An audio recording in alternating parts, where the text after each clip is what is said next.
Si Boying Rimulya kasi, minamaliit niya yung affidavit ng mga Marines. Sabi niya, hindi naman nangyari yan eh. Pagkatapos, 18 sila dyan, tapos joint affidavit, Kenemerlu. So, hindi niya tinanggap yung affidavit ng 18 Marines. Kasi sabi niya dapat individually executed. I can understand that part, yung papa-execute niya individually. Okay lang naman yun. May abogado naman itong mga Marines. So, di sige, mag-execute kayo ng affidavit, 18 kayo, isa-isang kwento, ganyan-ganyan. Kasi in that way, self-correct yung mga kwento makakapaghanap sila ng inconsistency and things like that. So, kailangan talagang galingan nung 18 Marines yung pag-prepare nila ng affidavit nila. If they do not want the ombudsman to find no reason para i-reject yung affidavit, okay, fine. Di sige, nandun na tayo. However, may interview kasi itong si Boying Rimulya doon sa Karambolista Executive Session na kung saan, on top of dun sa pag-downplay niya ng affidavit, ang sinabi niya, yung mga sinabi niyo naman dyan, hindi naman nangyari.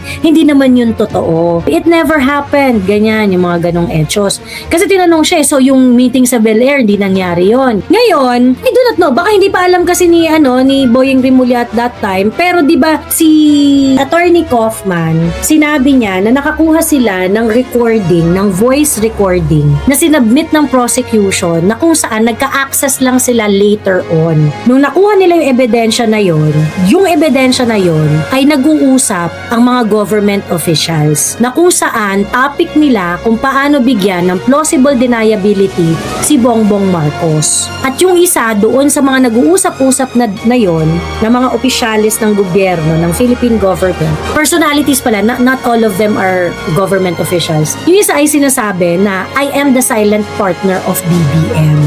Ganun. So ngayon, I do not know. Maybe that reason kung bakit itong si Boying ay biglang nagbago ng tono. So ngayong March 2, nung tinanong siya tungkol dun sa meeting sa Bel Air, inamin ni uncle mo. Iba na naman. Iba na naman siya. Sabi niya, eto na yung interview sa kanya. Na kayo raw ay nakipagpulong kay Senator Trillanes, General Nick Torre, para daw po with the ICC investigators. Totoo po ba yun? Sa bahay niyo raw po sa Bel Air, Makati. Totoo yun. May pag-usap ako sa Trillanes, pinakilala niya sa akin yung ICC, dalawang personal na ICC. Kasi nga, meron kami usapan na ang testigo dapat protektahan. Yung testigo na ICC. Since we're in the DOJ, kinakailangan gawin namin yun. Mga Pilipino kasi mga testigong to. Sir, when was this po? Hindi ko na maalala. Maybe less than a year ago. Parang gano'n, no? Less than a year ago. Opo. At sinasabi, sir, dapat hindi niyo daw po ito ginawa kasi kayo daw po ay Justice Secretary noon. Bakit? Ba't hindi?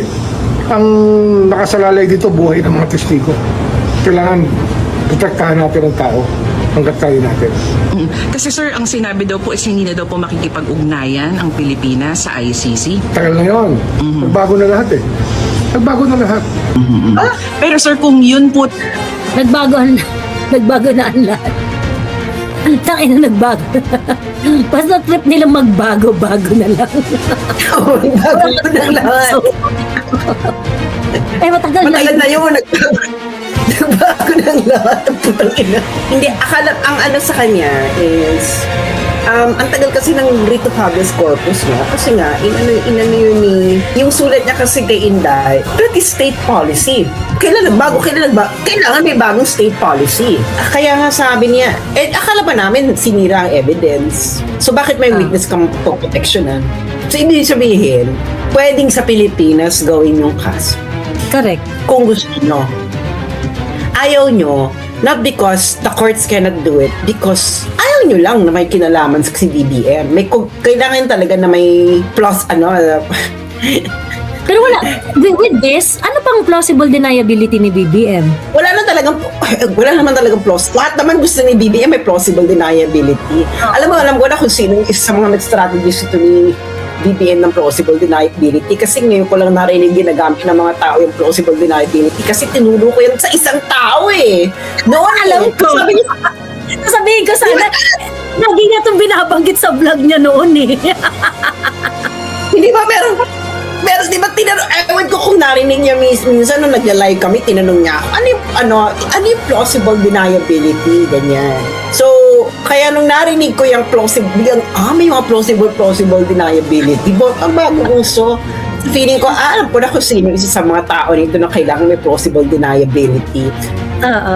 So, alam ko na kung sino. Kasi sa akin lang naman yan nalaman yon. So, parang ako, na parang, katsipan, naku, hintayin ko na lang talaga na kainin ko yun ng mga cholesterol sa kato. True. So, ang eksena, lahat naman kailangan may plausible deniability si BBM sa pagnanakaw, sa pagpadudukot kay PRG, sa pangbabarubal kay Inday, ganyan. But it can only last so much because una-una, hindi ka kasing talino ng tatay mo, yung tatay mo nga.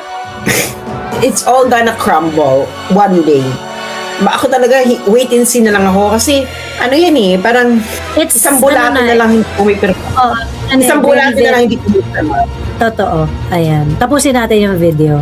Alam naman natin yan. Pero sir, kung yun po totoo, baka isipin po ng iba, totoo din po yung iba pong bahagi. Hindi totoo yun. Hindi ko alam ha. Pero yung mga sinasabi nga doon, sinasabi ko, ang gagawin namin dito, sasabihin namin kay Baligon na mag-produce siya ng 18 iba't ibang affidavit. Para alam natin kung ano talaga ang personal knowledge ng bawat isang tao. Para malinaw kung ano talaga yun. Kasi parang parang pinagtagpi-tagpi na kwento ng bawat isa na ginawang isang affidavit. Hindi dapat gano'n ng isang affidavit. Ang affidavit, you swear to the truth, the whole truth and nothing but the truth, and of your own personal knowledge.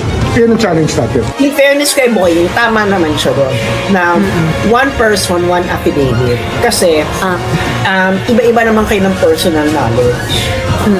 In fairness sa kanya doon, in fairness sa'yo doon, Boy. That's what I said earlier eh. Di ba? Yan din. In fairness sa'yo. Pero kasi yung affidavit nila yan, ng group affidavit, I think it is for simpler presentation. Kasi i-presenta nila to sa media, ganyan. Actually, in fairness din naman kay Baligod, makikita mo sa affidavit kung sino yung nagnanarrate. Kung sino yung nagnanarrate sa affidavit. So, ibig sabihin, hindi siya hindi ibig sabihin na hindi mo alam kung sino yung may knowledge yun.